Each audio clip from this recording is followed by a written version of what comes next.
It is 11 o'clock. We're moments away from going to Tuscaloosa, Alabama, and talking to Rodney Orr from Tighter Insider. If you missed it earlier, Mike Griffith, typically on the show on Tuesdays. He was on the program today because of the schedule being a little bit different for both Alabama and Auburn this week, but he will be back with us on Tuesdays. We'll continue our preview for the Alabama game against Georgia. This month at Courtesy GMC, it's the kickoff sales event, and they're bringing the lowest prices in the Southeast on brand new GMCs. Get up to $15,000 off a all-new 2025 Sierra 1500, or you can go bigger with the Sierra 2500 HD, up to $12,000 off. And it's not just trucks. Drive off an Acadia with up to $5,000 off its savings. And how about the 2025 stock Yukons and the Yukon XLs? They're also $5,000 off. They got less than 10 of those right now on the lot.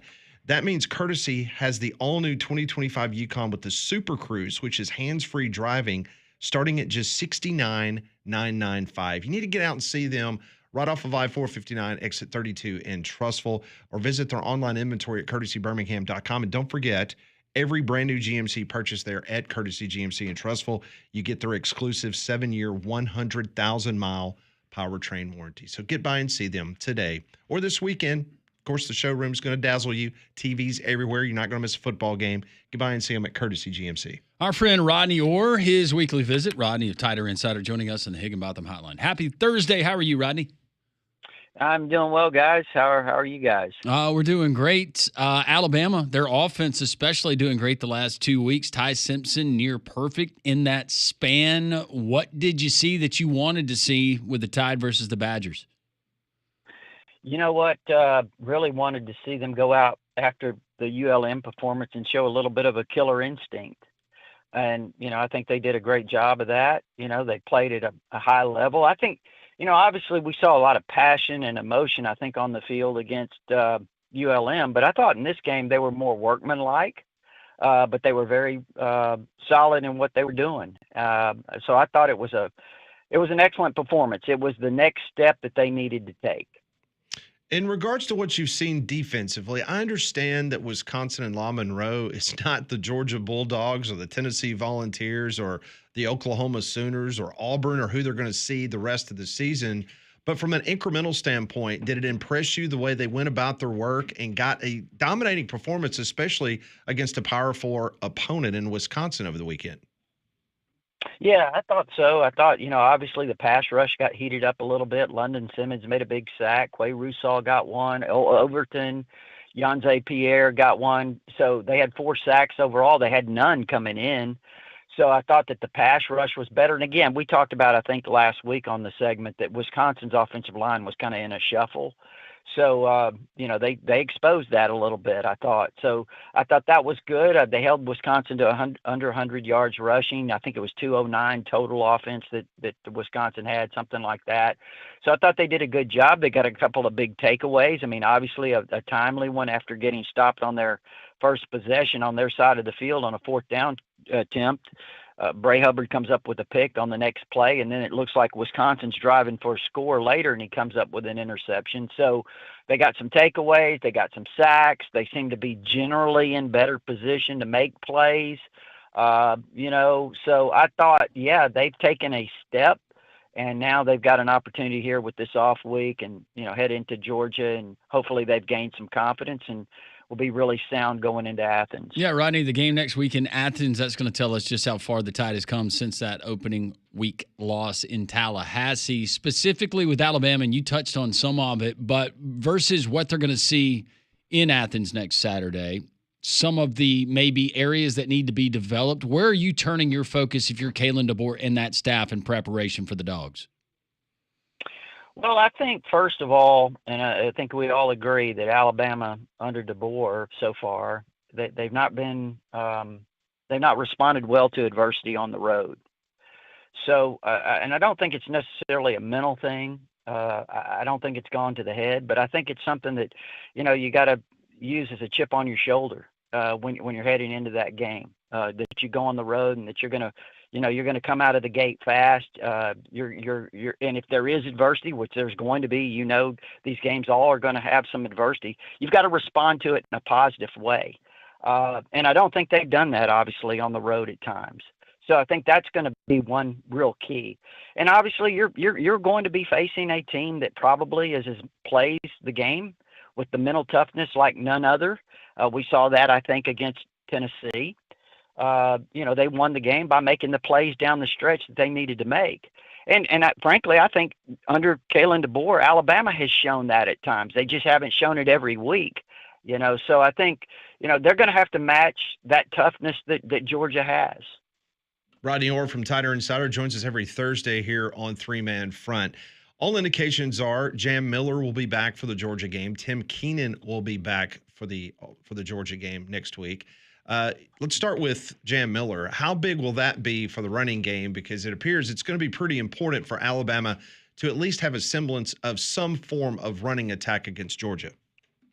Yeah, I think if there's one thing right now that you would probably say, okay, that's the thing that you really have to shore up or to improve, that would be it. You've got to get that running game going. And I think we saw some glimpses at times. It's going to be interesting to see how offensive line, is it going to be the same offensive line that we've seen, the starting group? Are we going to have Jaden Roberts back in that starting lineup at right guard? Is Michael Carroll going to continue to play more and more each game? I think those are possibilities. I think, I would watch for Michael Carroll to continue to get more and more reps at that right tackle spot, because that's what it sounds like is going to happen eventually. But, again, I think getting the running game going up front with some cohesion, that's going to be really good. But with Jam Miller coming back, it gives you an experienced running back. He's got a little pop to him in terms of, he's got a little burst. He's obviously a really good receiver out of the backfield. And, I think they need that. I mean, I really think that they're going to need somebody to kind of rejuvenate that offense in terms of the run game, because you've got to be able to generate that to get some balance against Georgia. You guys know Kirby is against a one-dimensional offense. If he can make you one-dimensional, it's really tough. So I think they've got to get that running game going. It's a real key. Based on what you've seen, and it's early, and I realize that a lot of your time, like ours, it's devoted to covering Alabama. But what you've seen from Georgia, what you saw last week in Knoxville, where do you think the strength is with this Kirby Smart football team? Yeah, from what I saw, again, I just go back to, the mental toughness. That's one thing. I mean, they still have that. They showed that. And I think Kirby really wanted to get back to running the football. And I think they did. Obviously, in that game, they were right at 200 yards rushing. And I was impressed with Gunnar Stockton. And I say that because I had some serious doubts about him. And I'm not saying all of those are answered necessarily, but he delivered throws on the road in clutch moments. That 4th and 6 was a great, great throw and a tremendous catch as well. They got the 2-point conversion. They made the crucial plays. That's mental toughness. And Stockton, too, what really concerns me about him a little bit in this game with Alabama is the running quarterbacks. They've hurt Alabama. And his ability to pull it down on 3rd and 5 and get 6 yards or 7 yards, it keeps drives alive. So that is a real key, in my opinion, to stopping Georgia, to slowing them down, is not allow him to pull the ball down and pick up extra yards. So just being around the program the last couple of weeks, because you're around it every day. Obviously, I talk to people down there because I'm not in Tuscaloosa every day. But it was a pretty downtrodden group right after the Florida State loss. Kind of compare and contrast how it was right after the Seminole loss and where this team is mentally right now heading into Georgia. Yeah, I mean, it's a real upswing. I mean, obviously, I think the players really rallied after that game, that week after that game. I think they rallied around the coaching staff, around Kalen DeBoer. They heard all the noise on the outside. They knew what things were being said about Kalen DeBoer. And I think they rallied at that point based on some things I've heard. And, obviously they had a chance to take a baby step against ULM, and they came out. They played with a ton of emotion and passion. Again, I understand the competition, but they did what they had to do and put on a really exciting performance. And then they had another step to take against Wisconsin, and they've done it. So I think that right now it's early, but I do think that if you just look at the way they've responded the last couple of weeks, they're going in the right direction. again, this is going to be a real challenge on the road. I mean, you're talking about a Georgia team that has won, 33 straight home games, I think it is.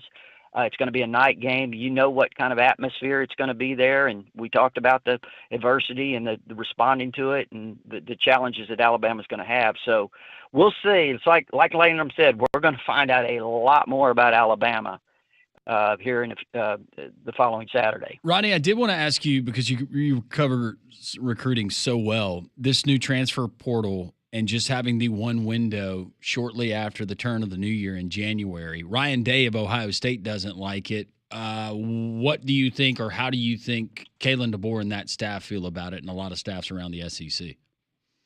Well, I mean, I don't know all the considerations, but I would say this: if I was a coach in the SEC or anywhere, I would think, I mean, can't you find a better date than what is it, January the 2nd to the 11th, I think it is? Yeah. I mean, that's right in the middle of the playoffs. It's things are going on. I mean, why couldn't you wait till January the 20th or whenever the championship game is, the day after, and run it for 10 days then? I mean, I just think the timing, that they have not, to me, been able to put a timing together for this thing. They had it where right in the middle of recruiting last year, they had one of the portals periods. So, I mean, I think, I still don't understand the dates.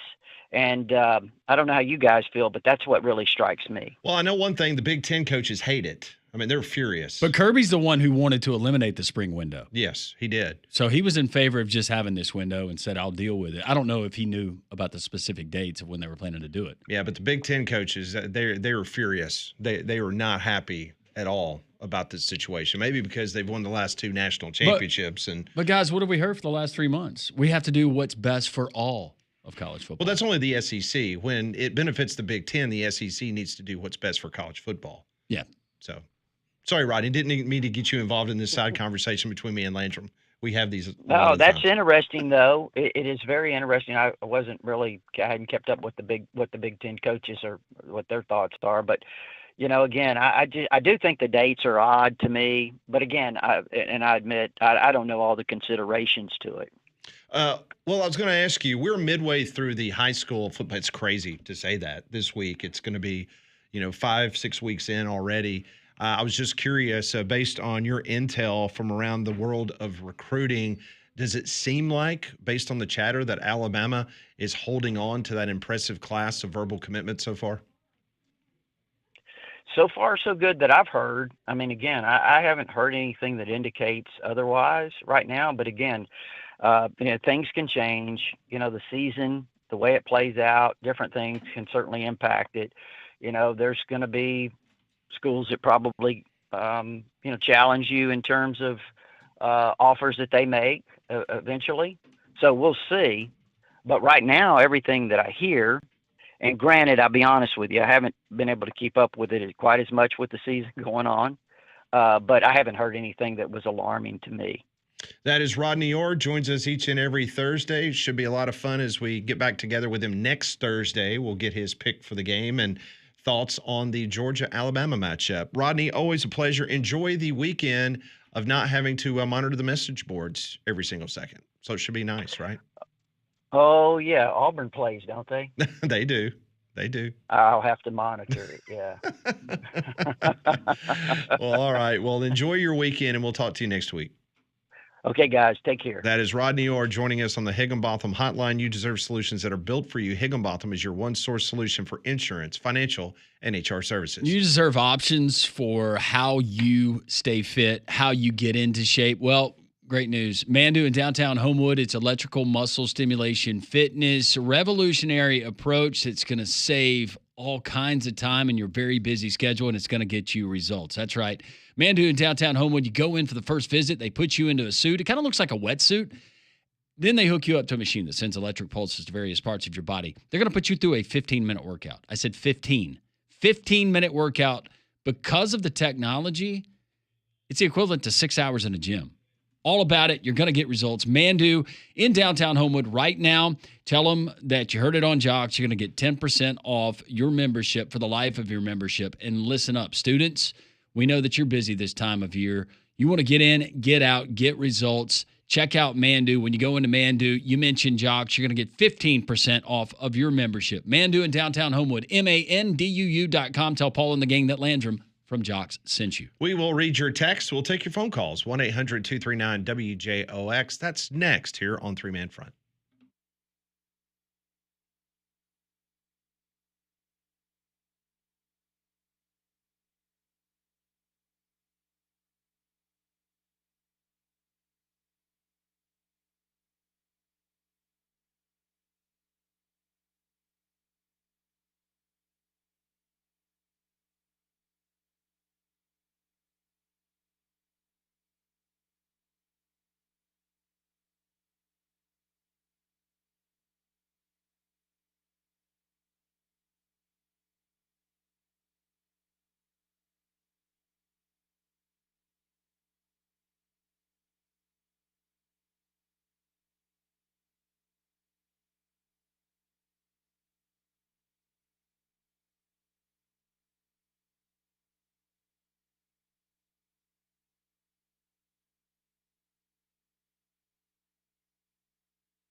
It is 11:19 here on Jocks. Each and every week, we like to dive into the world of fantasy football. Conrad actually won last week, which I would like to see the receipts to make sure that that's... Where's our fantasy candle? I usually like to light it when he starts this. Where did you finish last week, Molly, in your fantasy league? Did you win? No, I lost. I had Joe Burrow, remember? Oh, yeah. That's a shame. Yeah. No, that's when you put all your money into one player, Molly. You can't be doing that. Spread it out, Molly. You would not be a good GM in the NFL. Technically, I put all my money towards Amon-Ra and CeeDee Lamb because I'm in an auction draft. So I got Joe Burrow for like $4. I forgot you were in a crazy You were draft. complaining about this league right out of the gate. Yeah, she was making excuses from the get-go. Auction drafts are not fun. Do not recommend. If you're a fantasy manager, why don't you just pull out of the league? Just leave. Well, no, leave the league. I'm not a quitter. Good girl. Good answer. It just sucks. Yes, losing does suck. So auction draft, like, what are you going to give, Hart? Sure. All right, let's go to the corner. This is Conrad's Fantasy Corner. Touchdown. Conrad's Fantasy Corner. Alrighty, well, welcome to another week of the Fantasy Football Corner. Hope everyone had a successful week 2, like myself. And a big part of my success is this is how we start off every week here in the Fantasy Corners by taking a look back at the top performers from the previous week. And I, like Molly Robinson, were the beneficiary of the top scoring player in fantasy football last week because I have Amon-Ra St. Brown on my team, the Lions wide receiver. He had 39 fantasy points last week, 115 yards, 9 catches, and 3 touchdowns. Just a monster showing for him against the Bears last week. You also had Malik Neighbors. He was the second leading scorer. Good week for wide receivers. Malik Neighbors had 37.7 fantasy points. Jamar Chase, 36.5. And then Jared Goff, he had 33.9 fantasy points. Obviously, a lot of those coming off of Amon-Ra St. Brown. So those were your top scorers last week. How about Rome Odunze, though? He was the 5th leading scorer last week. The second-year receiver from Washington for the Bears, he had 31 fantasy points. A little bit of a breakout showing for him, so maybe somebody to keep an eye on as we move forward. Now we move on to the injuries, and unfortunately, there are a lot of them early on in the season. So keep an eye out for these. If you have any of these players, don't want to have them in your lineups this week, or at least this first batch of guys, because these are the players that are all out. So Molly mentioned Joe Burrow. He is out for at least 3 months with turf toe. He had surgery earlier this week, but Zach Taylor, his head coach, said there is hope that he will come back at some point this season, so don't totally get rid of him. Maybe stash him on IR on your bench if you have that spot available, because he's on the bench. There is hope, yes. Molly, get rid of him. I thought about it. Try to get somebody else. If you have another guy that's injured taking up that spot, then I'd get rid of Joe Burrow. But if you don't, I guess there's no reason not to keep him on your IR spot on your roster. Brock Purdy, the 49ers quarterback, was out last week. Mac Jones had a stellar performance in his absence.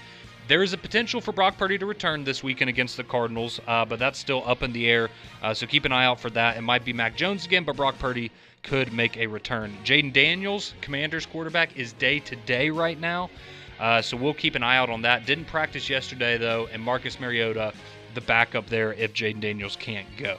Now for the Jets, Justin Fields, not very good last week, got knocked out with the concussion, excellent in week 1, but he's going to be out again this week, already ruled out. Tyrod Taylor going to start for the Jets this week. And how about this? Brady Cook, the Missouri rookie quarterback, the backup there in New York now with Justin Fields being out.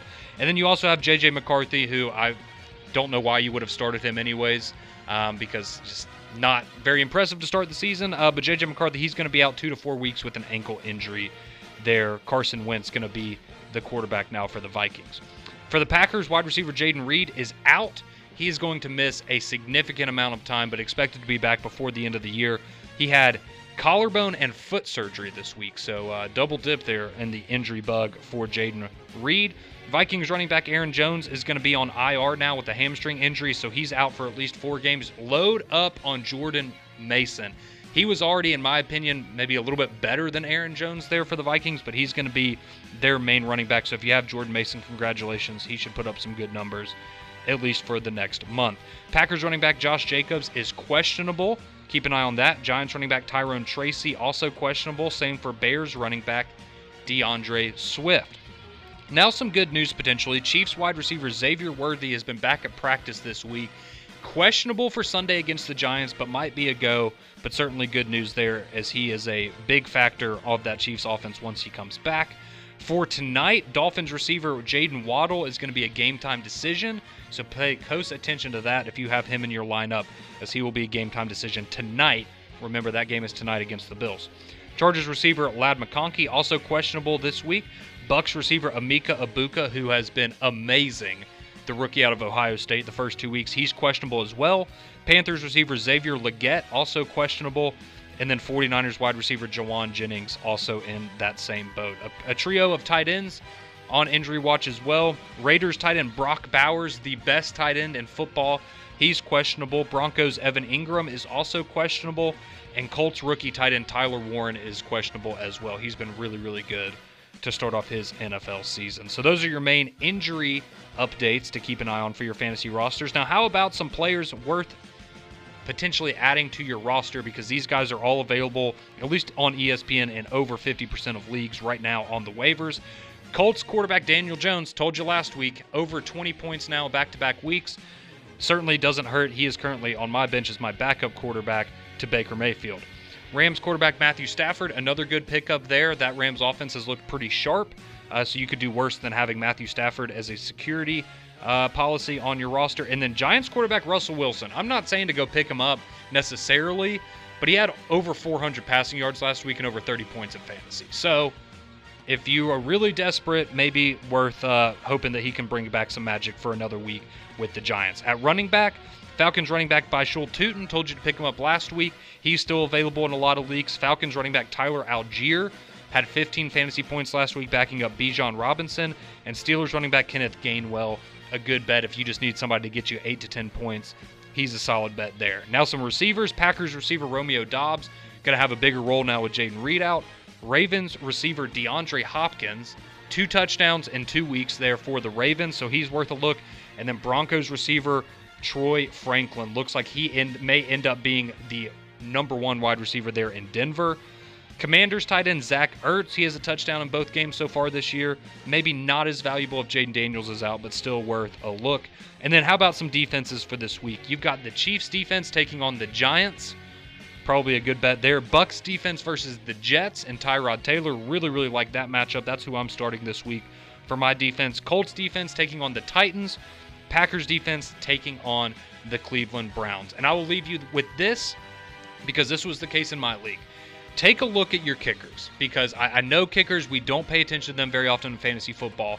But in my league, I was able to go and get Matt Prater the other day, who's the Bills kicker. He has been amazing so far this year. Same for Tyler Loop, the Ravens kicker, replacing Justin Tucker. Go and look at the kickers. There are multiple, at least in my league. The top kickers were all on the waiver wire in my league, so that's an easy way. Is Aubrey available? To get, no. That was the one that, he is the number 1 He's the kicker. only NFL kicker we've had on the show. He is the number 1 kicker in fantasy, so if you have him, you're good. And But he's yeah, a author of children's books. I just grabbed Prater, so thank you. there you go. Don't forget about the kickers. I know it's a minor thing, but Good that's one, an Molly. easy Way way to grab to it. add an extra 4 or 5 points to your team every week. So that's my fantasy update. Good luck to everyone in week 3, and we'll be back next week with another NFL fantasy tonight, update. you get your Dolphins and your Tua versus right. the Bills. The Bills an 11.5-point favorite. That is the highest line in the NFL this week, besides the Browns. Yes. Taking on the Lions. Yeah, no, that is not going to be a pretty game, I don't think, for the Dolphins. How about this stat for Tua? In his career against the Bills, he is 1-8. Oh! So not How about probably not going to be pretty. How about this stat for Tua? I just realized his numbers right now to this point very similar to one Garrett Nussmeier. That is not a compliment. 3 touchdowns, 3 interceptions for Tua, and right now 3 and 2 for Nuss. But Tua's done it in 2 games. I do think that Tua is faster. Yes, you're not a fan of the Garrett Nussmeier speed. I just didn't realize I knew he was not super blazing fast, but he looks like maybe a stub start. Does he look like Tom Brady out Maybe there? he's just being more Just careful. a statue? Maybe so. Not a statue. We just have some very fleet-footed quarterbacks in the SEC this year. That's probably what it is. And he's not one of them. No, but he's got a really good defense. Yes, he does. They do have an excellent defense. But yeah, tune in tonight. Bills, Dolphins, that'll be your Thursday night football. Hopefully Tua can pull some magic, but not holding my breath for that one as Pat laughs in the background. Interesting comments from Ole Miss's Lane Kiffin, what he had to say about the coach he's going to be opposing this weekend. We hear that and much more. 3-man front rolls on this Thursday.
11:32, busy Thursday. Always is this time of year. Rob Pate talking Auburn, Oklahoma coming up at 11:45. Well, coming up tonight, you got the NFL. You got a little bit of college football, but how about the weekend?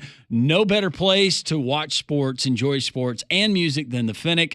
They're near Railroad Park. Massive screens, explosive sound from every seat in the house. The experience is bigger, brighter, and bolder. They got a new restaurant menu. Not only the shareables and the apps, the mainstays that they've had, and they do so well, but also the steaks. You want to go with the burgers. You want to go with the wings, the handcrafted cocktails. They have cocktails that are dedicated to your favorite college sports team, whether you're an Alabama fan, an Auburn fan, a UAB fan. They got something for everybody. They got live acoustic acts 5:30 to 8 o'clock, so that would mean this evening.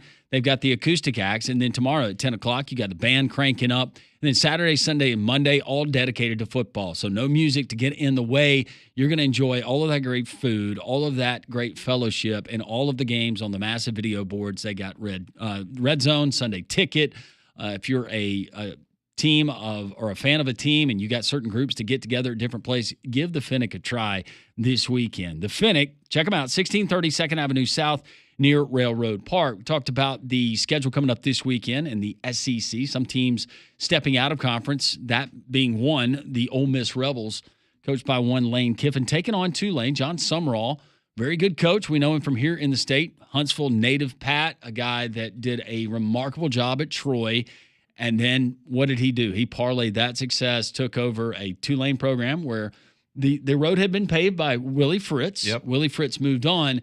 John Sumrall never skipped a beat. Well, Lane Kiffin, obviously a lot of admiration and respect for John Sumrall. And I thought that this was interesting that what he said about John Sumrall, Pat, is he predicts that Sumrall is going to be a coach in the league, a head coach in the league come next season. Pretty good prediction. I think a lot of people feel the same way about that. Not really sure how many SEC jobs are going to open up this year. I think many of us are already saying that it most likely Florida will be the first one to open up. So, yeah, I think Florida would be, really, really smart to be able to make a phone call to the representation of him. And I don't know if Kentucky would get smart enough to go ahead and let Mark Stoops be an assistant AD and get him off the field and bring him back to his alma mater. And I've heard from Auburn people when maybe it was, if Hugh Freeze, if he ever moved on, that John Sumrall would be certain people's first call. There's others that they offer other candidates. But if Lane Kiffin were to take over for Billy Napier, if he was outed at Florida, then John Sumrall being listed as a potential replacement there in Oxford. But I think if you're Kentucky, if you were Ole Miss, if you were Florida, anybody, you're going to win with a guy like John Sumrall. A guy that gets in. He's 43 years old and has really earned his way up the college coaching ranks. So that'll be an interesting game this weekend, especially after what happened last year. And this is a Tulane team that is not bad. And Ole Miss fans certainly remember that. They played last year, right? Down at Yulman? Sure did. So interesting there. And comments from Lane Kiffin. He said, quote, "I told my staff yesterday, I said, I feel like I'm going to be in head coaches meetings in the conference. And I think our first one is in January with Coach Sumrall." Oh, Lane being Lane. No, I think it will be a very good game coming up this weekend between those two. Is it 10 or 11? 10 or 11? Something like that. Might be lower now. If you've got it pulled up. I'm scrolling through. What time's that game? There it is. Ole Miss right now, 13-point favorite. 13, wow. Yeah, over under 61. Okay. Okay. 2:30 kick. All righty. Speaking of potential job openings, we all anticipate that at some juncture this year, the University of Florida, they will be looking for a new head football coach. We had a talk show host about a week ago in Jacksonville, Florida. He said that John Gruden absolutely will be part of the conversation if Billy Napier's shown the door. Well, we have another talk show host in the state of Florida. He's got a different idea of who the Florida Gators need to go after. Mike Bianchi, a longtime columnist with the Orlando Sentinel. He hosts Afternoon Drive there in Orlando, Florida. This is what he had to say about the potential of who could replace Billy Napier. If I'm Scott Strickland, I'm getting Steve Spurrier, who is very close friends with Dabo Swinney, even though they were competitors at Clemson and South Carolina. They are close. They are really close. I would get Steve Spurrier to call Dabo Swinney and say, what would it take to get you to the University of Florida? And maybe Dabo Swinney is just unhappy enough up there that he would say, wow, I've accomplished all this at Clemson. They don't appreciate me. I can go to Florida where they've been down for 15 years since Urban Meyer left, and I could be a hero again. What do you think? You like that idea? You think it has I don't like it for legitimacy? Dabo. I don't like it for Dabo. It'd be great for Florida. Florida would be a winner to get Dabo. I don't think that it doesn't seem like that fan base and Dabo maybe would mix. And Mike just said after 15 years, I realize they've gotten to championship games, but it hasn't been all bad. But if you're Dabo, I just don't see it being set up for Dabo to have the kind of success that Florida fans are going to expect with a price tag that would come with it. If he would even entertain it, which doesn't seem like he would, but these days you never know. Well, and what's going to happen if he gets the job, right, is the first thing he's going to have to do is go heavily into the transfer portal, which is not his forte necessarily. And that was the other point. Do you want to do that? Because to your point, right, if we're 3 years into this and he doesn't have Florida back in the college football playoff, then they're going to be just as disgruntled as the Tylers from Spartanburgs of the world. And even though you've got 2 national championships to your credit, when you're going and a team is going to be willing to, in this case, pay you $11.5–12 million a year and give you that big guarantee, that athletic director, probably that chancellor, they're going to ask a question about NIL, the transfer portal, and what are your plans moving forward. And if you are copy and pasting what he has been able to do at Clemson, which is unique, that culture that he's built, and it's to his credit and a lot of fine people there on that staff, that's not going to fly. Well, and do you want to go somewhere where the expectation from a lot of the fan base and the people paying your paychecks is to win a national championship, but you're not at a place like Clemson where you can look back and go, well, I've won 2 titles here. And you can go and make a rant like you did the other day and talk about all the accolades. Do you want to go somewhere where you can't really do that because they're not going to care what you did at Clemson. They're going to care what you can do for Florida right now. Yeah, unless Dabo was to go back to the alma mater at Alabama, if Dabo takes another big job, my advisement would be do it outside of the SEC. But I know that this is his footprint. This is where his high school relationships are, and he's got a lot of good ones. Not that he couldn't have success. That would just be me. Well, it's just like some of these other jobs, whether it's Virginia Tech, their athletics director is not even going to be involved. Like, I think he's going to be basically kind of the secretary in regards to what's going to happen with the job opening in Blacksburg. They're going to have a committee. I don't even think he's going to be on the committee because, let's be honest, he has not done a very good job in his tenure there.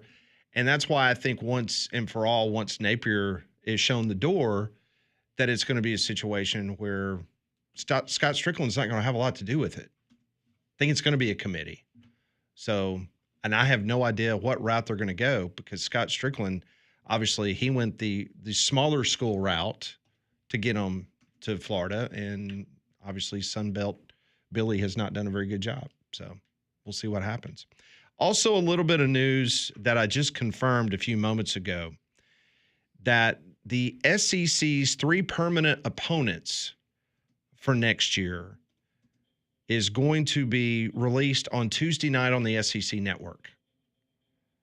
I just got that confirmed just a moment ago. I saw a couple reports. Dari Noka, he was doing his radio show that he does for Tyler McComas' station there in Norman, Oklahoma, because, you know, he's an Oklahoma graduate. Right. I don't know. And he's a Dodger fan.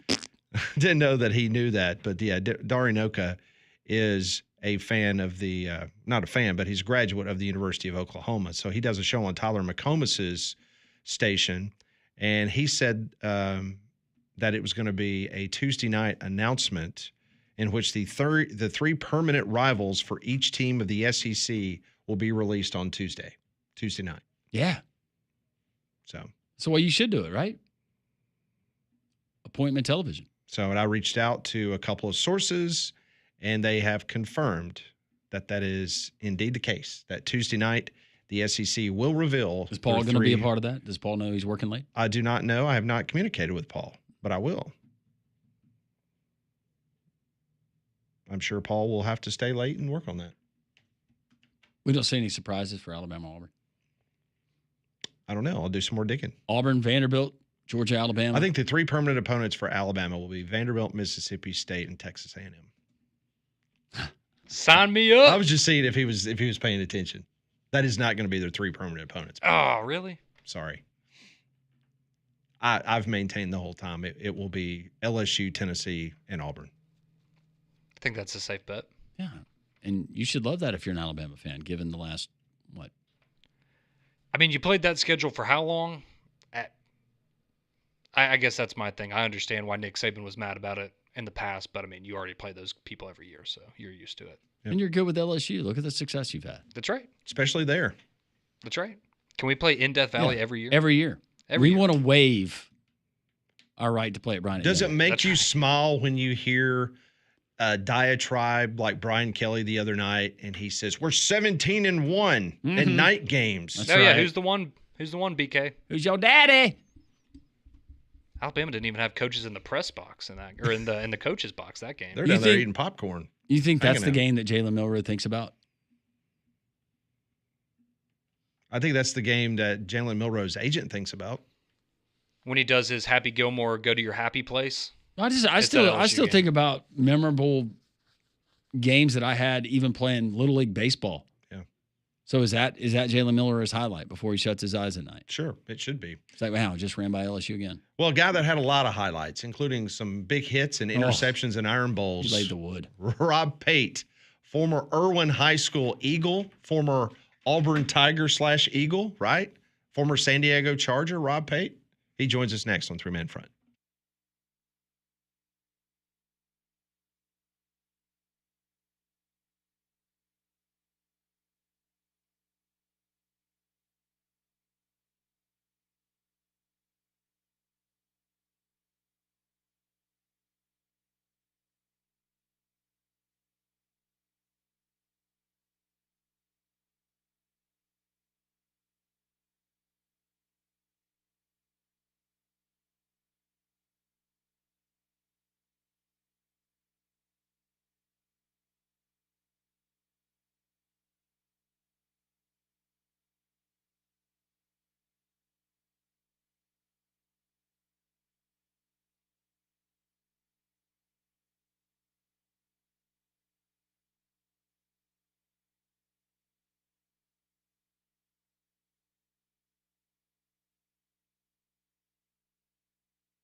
Well, it does happen on occasions.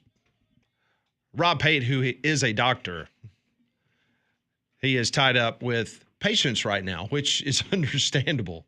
This is what he does for a living. He never saw that coming, Pat. So we'll try to catch up with Rob a little bit later in the program. So typically he joins us this time each and every Thursday, and he had just texted me and Landrum literally as we went to commercial break, saying that he was not going to be able to get out of clinic in time. So hope to catch up with Rob a little bit later. Well, let me tell you about Big Whiskeys, because this college football and NFL season, they are the place for great food of all varieties and for you to catch all the games all weekend long. They also have a full menu with apps, salads, burgers, and steaks. They have a unique bar with a bunch of cocktails and over 120 whiskeys on tap.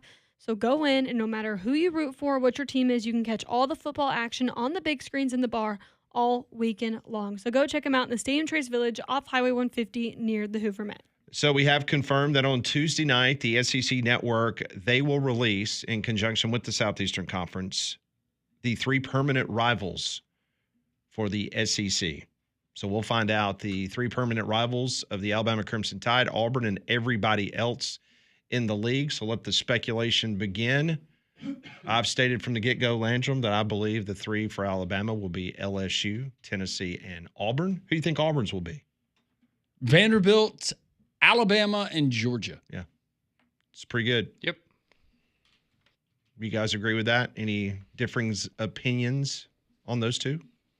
No, I mean, I think we've all kind of known what the Alabama one's going to be. I think for Auburn, Alabama and Georgia are locks. Maybe you see variance with that third team, but I think Vanderbilt. Where it gets screwy for me is with the teams.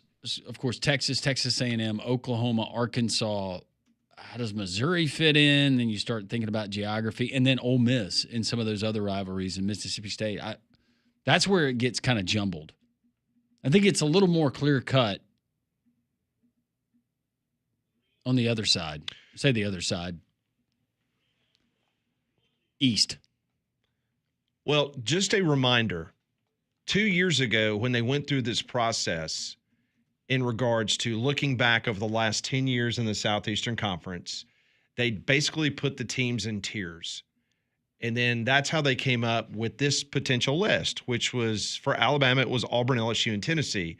Well, Tennessee, the last 10 years, up until the last couple of years under Josh Heupel, they weren't a very good program. So that was the reason why, statistically speaking, Tennessee was fitting in one of those tiers that Alabama was going to play. Auburn, Alabama, Georgia, Vanderbilt, those were the 3 that was part of this study. For Arkansas, it was going to be Missouri, Ole Miss, and Texas. For Florida, it was going to be Georgia, Oklahoma, South Carolina. For the Georgia Bulldogs, Auburn, Florida, Kentucky. Kentucky would have Georgia, Mississippi State, South Carolina. LSU, Alabama, Ole Miss, Texas A&M. Mississippi State, Kentucky, Ole Miss, Texas A&M. Mizzou, Arkansas, Oklahoma, and Vanderbilt. OU would have Florida, Mizzou, Texas. The Rebels, Arkansas, LSU, Mississippi State. South Carolina, Florida, Kentucky, Tennessee. Texas would have Arkansas, Oklahoma, Texas A&M. Aggies, LSU, Mississippi State, and Texas.